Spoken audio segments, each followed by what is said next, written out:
I wanted to talk about Todaro's Music, which is a small music store that I got turned on to, oh, maybe 15 years ago or so.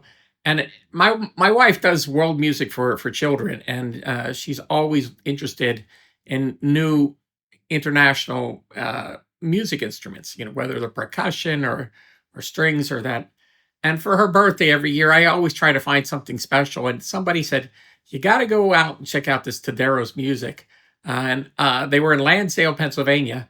So I drove out there with my daughter, and I am not kidding. I spent 4 hours in the place looking at all the little things that they have. And if you just looked at the place at a glance, you go, well, it looks like all junk in there. But eh, the really interesting thing is the owner of the store, I think his name is Joe Todaro. eh, he knew the history and how to play every single instrument in that store. And sometimes he was the importer from different countries. So, me being there for 4 hours, he just spent all this time just explaining things and giving me the history, the background. I mean, I left there. I think I spent about $1,000 on musical instruments, but I've never seen anything like this before. And it used to be that way, that you would go into a music store and just be fascinated with all the stuff in there. But music stores have gotten so generic.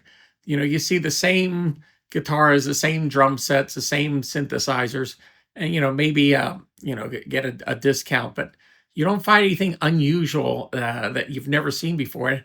And this place was that place exactly. But so they were in Lansdale for 37 years, and I just looked them up, and they had to close the store, and they moved it to right on the outskirts of Reading, Pennsylvania. But I'll put their link for their website and their address. And if you ever get a chance to go to, because they have a new small, and I put a picture of what the old store looked like, and I put a picture of what the new store looks like, and it looks exactly like what a small music store should look like. It just says music store on the outside.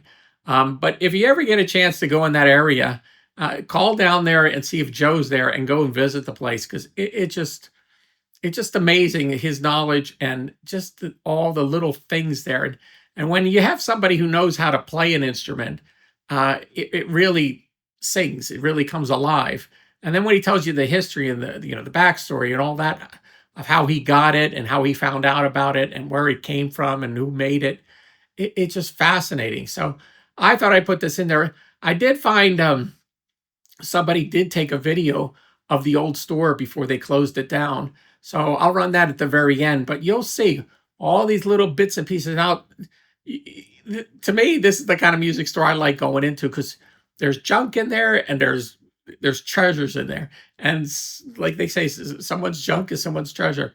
It's just amazing, amazing stuff. So there you go. I'll run this. So pictures are in the background, and then the video's at the end.